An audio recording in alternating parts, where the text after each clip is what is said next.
আজ বিএনপির অঙ্গ সংগঠনের সঙ্গে মত বিনিময় করবেন প্রধানমন্ত্রী। গণতন্ত্র শক্তিশালী করতে বিরোধী দলের ভূমিকা জরুরি বললেন রিজভী। যুক্তরাষ্ট্রের সঙ্গে বাণিজ্য চুক্তিতে স্বার্থবিরোধী ধারা বাদের সুযোগ আছে জানালেন বাণিজ্য মন্ত্রী। এখনও ভারতের নিয়ন্ত্রণে বাংলাদেশ, অভিযোগ জামায়াতের। পতিত ফ্যাসিবাদ সরকার শাপলা চত্বর হত্যাযজ্ঞের দায় এড়াতে পারে না বললেন তথ্যমন্ত্রী। গণভোট অধ্যাদেশ অবৈধ বললেন আইনমন্ত্রী। এবং 24 ঘন্টায় হামে আরও 7 শিশুর মৃত্যু। নতুন করে আক্রান্ত হয়েছে 1494 জন। 55 বছরেও দেশে নেই থ্যালাসেমিয়ার চিকিৎসা বললেন সমাজ কল্যাণমন্ত্রী।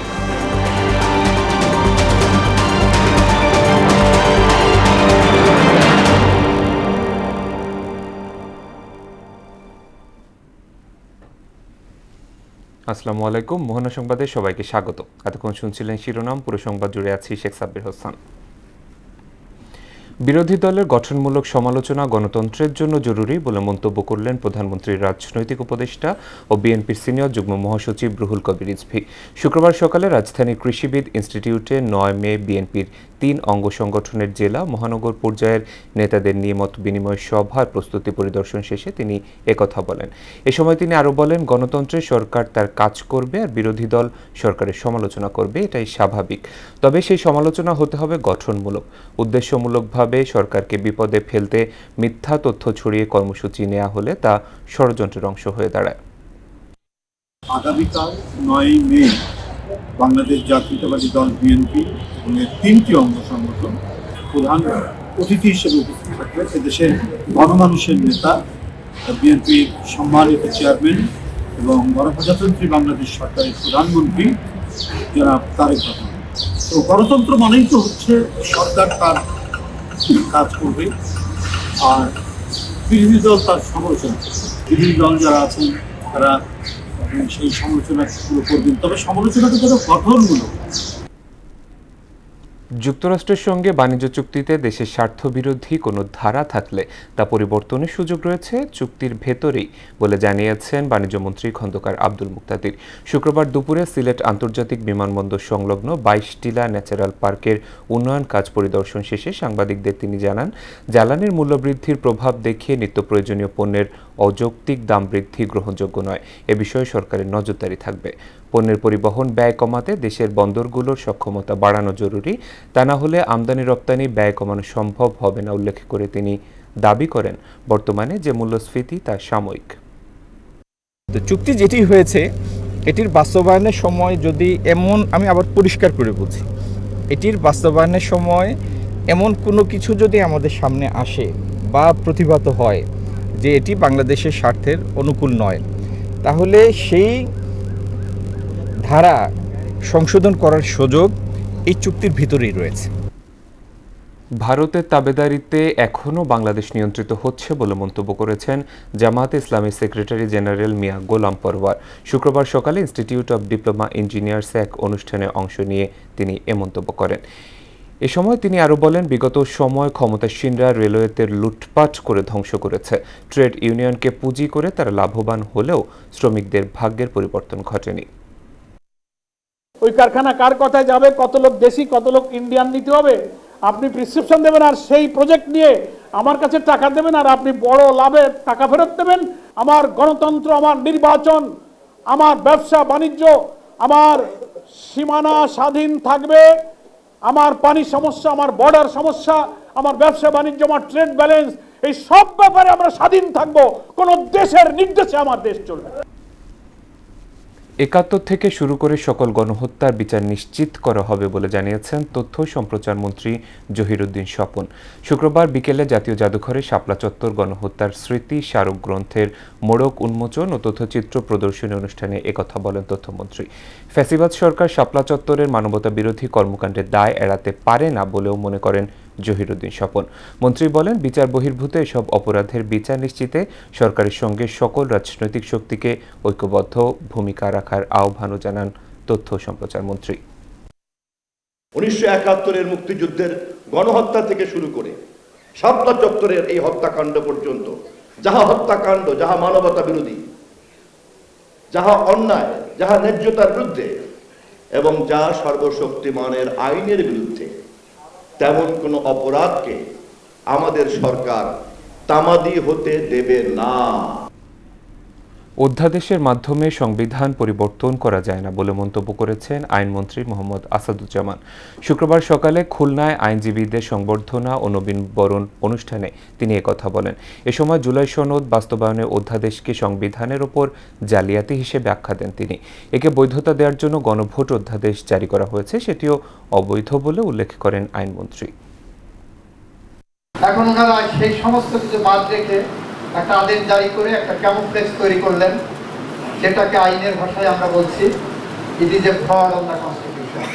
এই অর্ডিন্যান্সটা করা হয়েছে জুলাই সনদ বাস্তবায়ন আদেশের প্রশ্নগুলোকে বাস্তবায়ন করার জন্য। তাহলে যে জুলাই সনদ বাস্তবায়ন আদেশও অবৈধ, তার প্রভিশন ক্যারি আউট করার জন্য এই অর্ডিন্যান্সটা করলেন। লাগামহীন নিত্যপণ্যের দামে দিশেহারা ক্রেতা। গরিবের আমিষ ব্রয়লার মুরগি ও ডিমের দামও বাড়তি। এক মাসে 1 ডজন ডিমের দাম বেড়েছে 40 টাকা পর্যন্ত।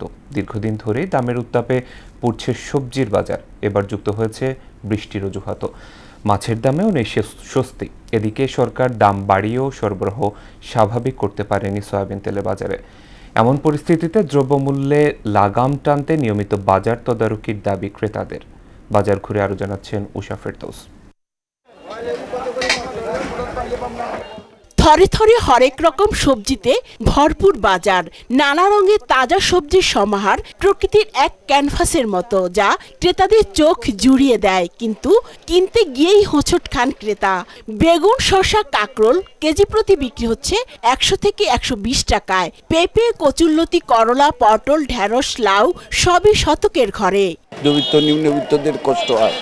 আসলে সবজির দামটা অতিরিক্ত। বাজার একদম নিয়ন্ত্রণের বাইরে চলে গেছে।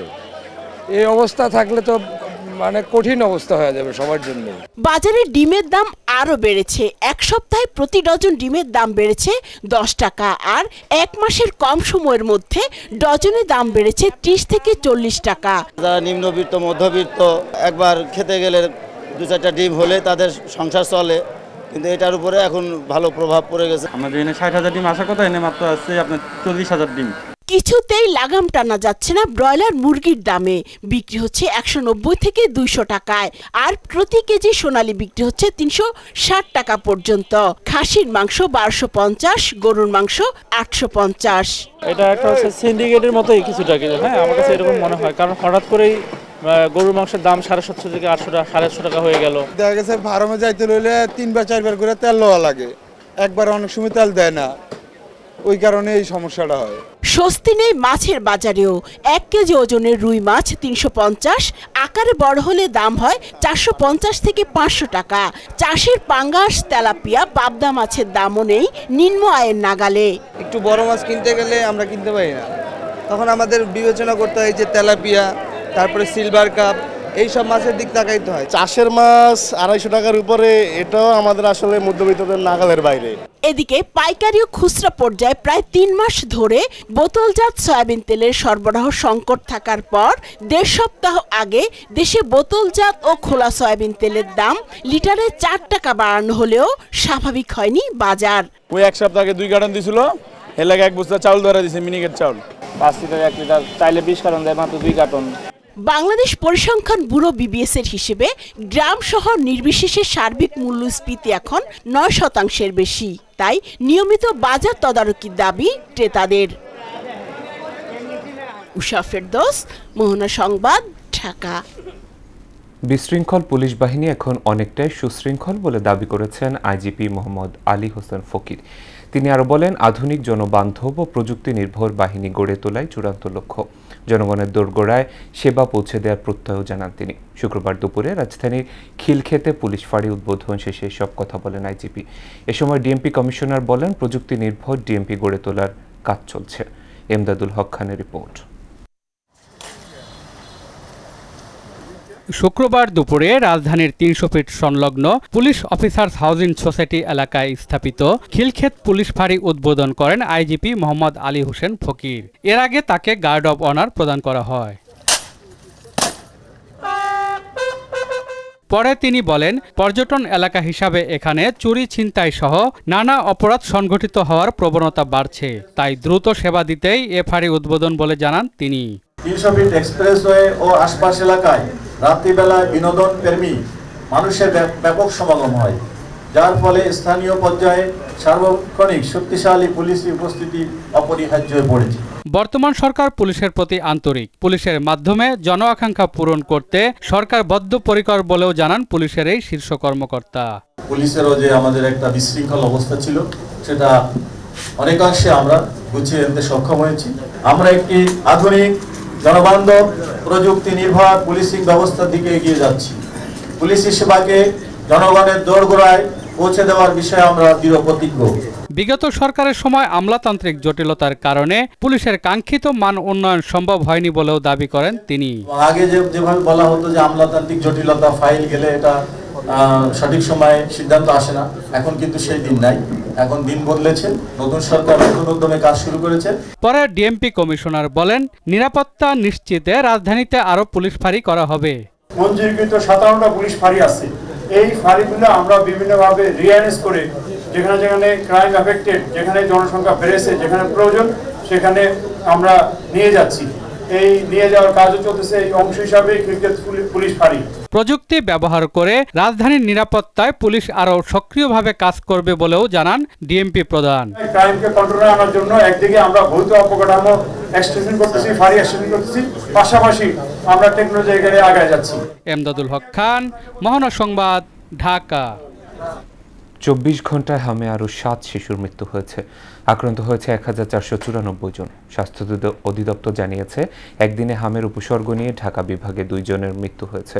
পাশাপাশি খুলনায় 1 জনের, সিলেটে 3 এবং বরিশালে 1 জনের মৃত্যু হয়েছে। এদিকে সারা দেশে 24 ঘন্টায় নতুন করে 282 জনের হাম শনাক্ত হয়েছে। স্বাধীনতার 55 বছরে সরকারিভাবে দেশের কোনো হাসপাতালেই থ্যালাসেমিয়া চিকিৎসার সুযোগ সৃষ্টি হয়নি বলে মন্তব্য করেছেন সমাজ কল্যাণমন্ত্রী ডক্টর AZM জাহিদ হোসেন।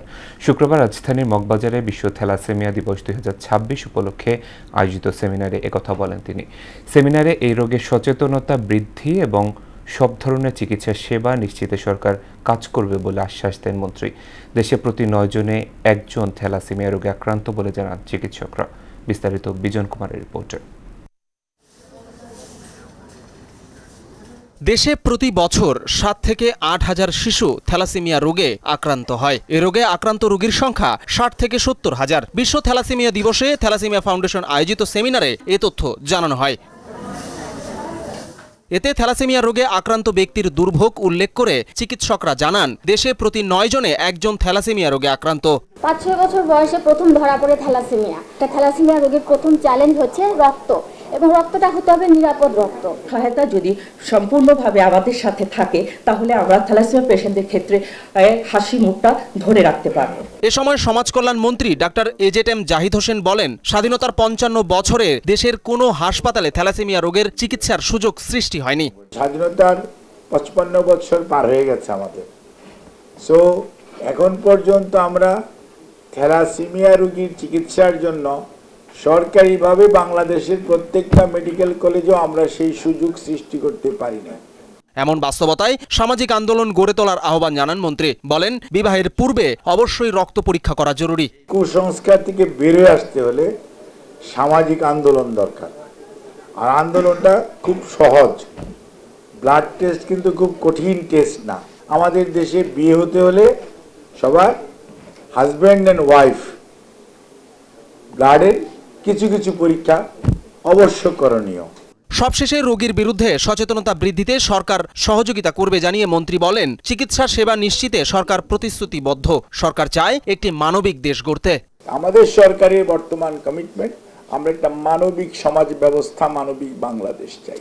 বর্তমান সরকার আপনাদের পাশে থেকে আপনাদেরকে সহযোগিতা করবে। বিজন কুমার, মোহনা সংবাদ, ঢাকা। দেশে বেড়েই চলেছে বজ্রপাতে প্রাণহানি। গেল 1 দশকে এতে প্রাণ হারিয়েছেন 3500-এরও বেশি মানুষ। বর্ষা মৌসুম শুরুর আগেই চলতি বছরের এপ্রিল পর্যন্ত এতে মৃত্যু হয়েছে প্রায় 60 জনের।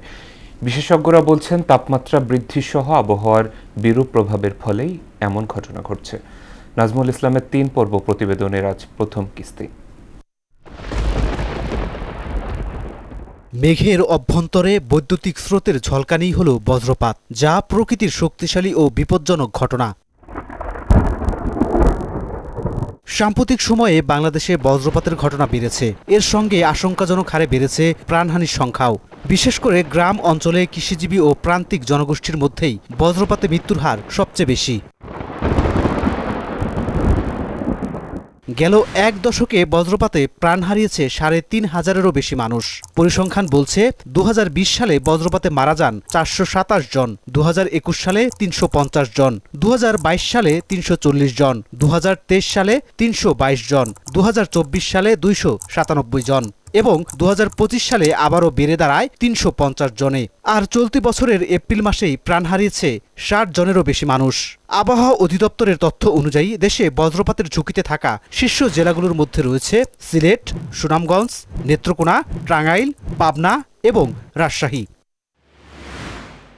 বিশেষজ্ঞদের মতে বৈশ্বিক তাপমাত্রা বৃদ্ধি, জলবায়ু পরিবর্তন, বন উজাড় এবং জলাভূমি ভরাট সহ নানা পরিবেশগত কারণে বজ্রপাতের প্রবণতা বাড়ছে। দেখা যায় যে টেম্পারেচারের সঙ্গে থান্ডারস্টর্ম ফরমেশনের একটা সম্পর্ক আছে। যেহেতু তাপমাত্রাটা বেশি, থান্ডারস্টর্মটা বেশি হচ্ছে। আবার আপনি যদি পলিউশন যদি বলেন যে বাতাসের দূষণের সঙ্গে এটা একটা সম্পর্কযুক্ত, কারণ আপনার কোনো পার্টিকেল ছাড়া কিন্তু তার উপরে আপনার ময়েশ্চার কনডেন্স হতে পারে না। বন উজাড়, জলাভূমি ভরাট, দ্রুত নগরায়ন এবং নানা ধরনের পরিবেশ বিপর্যয়ের ফলে স্থানীয় আবহাওয়াগত ভারসাম্য বিনষ্ট হয়েছে।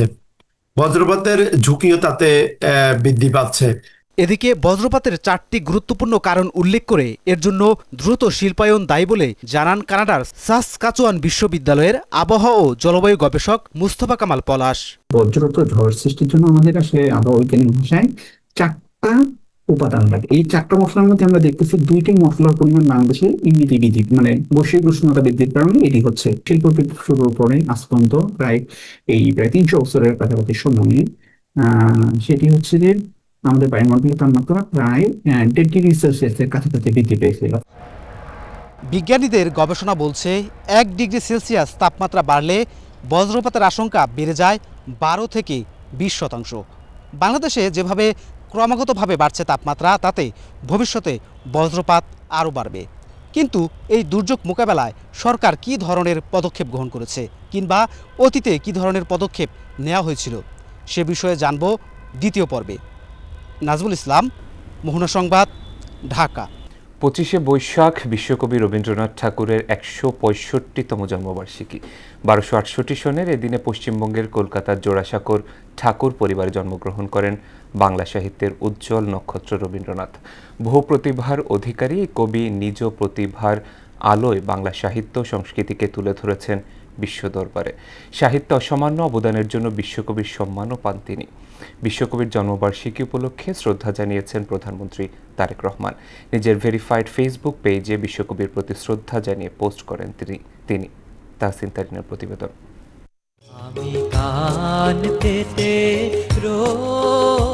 বাংলা সাহিত্যের বরপুত্র রবীন্দ্রনাথ ঠাকুরের জন্ম বাংলা 1268 সনের 25শে বৈশাখ পশ্চিমবঙ্গের কলকাতার জোড়াসাঁকোর ঠাকুর পরিবারে। বাবা দেবেন্দ্রনাথ ঠাকুর ও মায়ের নাম শারদা সুন্দরী দেবী।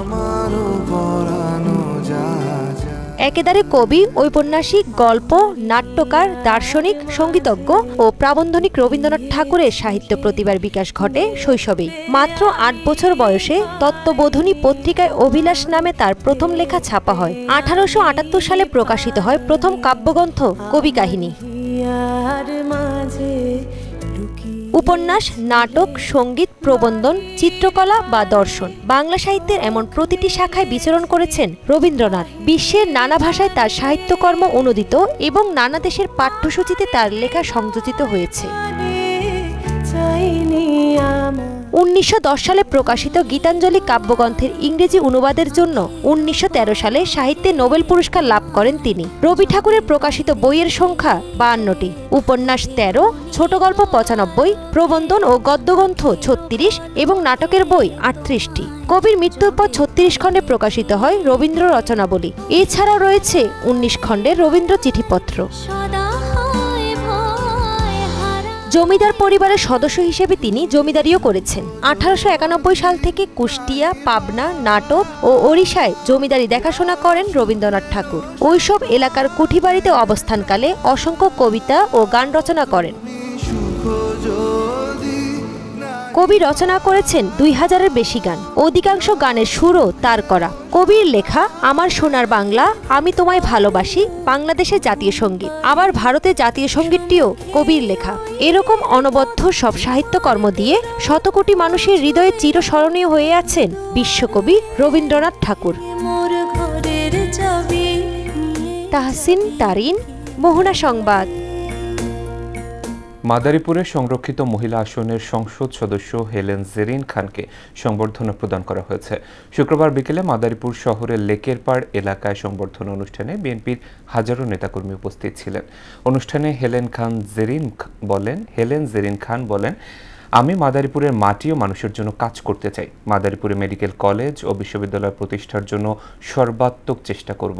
মাদক নির্মূলে আমি ভূমিকা রাখতে চাই। অনুষ্ঠানে উপস্থিত ছিলেন বিএনপি কেন্দ্রীয় কার্যনির্বাহী কমিটির সদস্য কাজী হুমায়ুন কবির, কেন্দ্রীয় যুবদলের সাবেক সহসাধারণ সম্পাদক আসাদুজ্জামান পলাশ, মাদারীপুর জেলা বিএনপির যুগ্ম আহ্বায়ক সোহরাব হোসেন হাওলাদার, যুগ্ম আহ্বায়ক জামিনুর হোসেন মিঠু সহ অন্যরা। রাজধানীর কদমতলীর একটি ফোমের কারখানায় ভয়াবহ অগ্নিকাণ্ডের ঘটনা ঘটেছে। আগুন নিয়ন্ত্রণে কাজ করছে ফায়ার সার্ভিসের 5টি ইউনিট।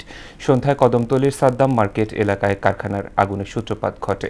ফায়ার সার্ভিস ও সিভিল ডিফেন্স অধিদপ্তর নিয়ন্ত্রক কক্ষ জানায়, অগ্নিকাণ্ডের খবর পেয়ে দ্রুত ঘটনাস্থলে পৌঁছান ফায়ার সার্ভিসের কর্মীরা। এখন 5টি ইউনিট আগুন নিয়ন্ত্রণের চেষ্টা চালিয়ে যাচ্ছে। আগুনের সূত্রপাত বা ক্ষয়ক্ষতির পরিমাণ নিরূপণ সম্ভব হয়নি। কারখানার ভেতরে কেউ আটকা পড়া বা হতাহতের ব্যাপারেও তাৎক্ষণিকভাবে কিছু জানা যায়নি। 2030 বিশ্বকাপ পর্যন্ত ব্রাজিল ফুটবল দলের সঙ্গে নতুন চুক্তি করলেন কার্লো আনচেলত্তি। গত বৃহস্পতিবার ব্রাজিল ফুটবল ফেডারেশন সভাপতি সামির জাউদ এ তথ্য নিশ্চিত করেছেন। এর আগে আনচেলত্তি গত বছরের মে মাসে ব্রাজিলের কোচের দায়িত্ব নেন। 66 বছর বয়সী আনচেলত্তি এর আগে রিয়াল মাদ্রিদ, এসি মিলান ও চেলসি কোচের দায়িত্ব সামলেছেন। কোচ হিসেবে সর্বোচ্চ 5 বার চ্যাম্পিয়ন্স লিগ জয়ী আনচেলত্তি বর্তমান চুক্তির মেয়াদ বাড়ানো নিয়ে কয়েক মাস ধরে সিবিএফ এর সঙ্গে আলোচনা চালিয়ে যাচ্ছিলেন।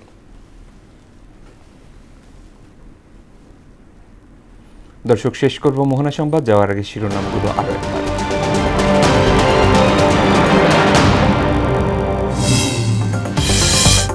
আজ বিএনপির অঙ্গ সংগঠনের সঙ্গে মতবিনিময় করবেন প্রধানমন্ত্রী। গণতন্ত্র শক্তিশালী করতে বিরোধী দলের ভূমিকা জরুরি বলেন রিজভী।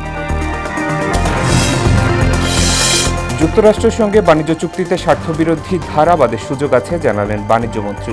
এখনও ভারতের নিয়ন্ত্রণে বাংলাদেশ, অভিযোগ জামায়াতে। পতিত ফ্যাসিবাদ সরকার শাপলা চত্বর হত্যাযজ্ঞের দায় এড়াতে পারে না বললেন তথ্যমন্ত্রী। গণভোট অধ্যাদেশ অবৈধ বললেন আইনমন্ত্রী। এবং 24 ঘন্টায় হামে আরও 7 শিশুর মৃত্যু, নতুন আক্রান্ত হয়েছে 1494 জন। 55 বছরেও দেশে নেই থ্যালাসেমিয়ার চিকিৎসা বললেন সমাজ কল্যাণমন্ত্রী। এ ছিল মোহনা সংবাদে। মোহনার সবশেষ খবর জানতে ভিজিট করুন www.mohana.tv। সংবাদ দেখতে পারেন ফেসবুক এবং ইউটিউবে। এতক্ষণ সঙ্গে থাকার জন্য ধন্যবাদ সবাইকে।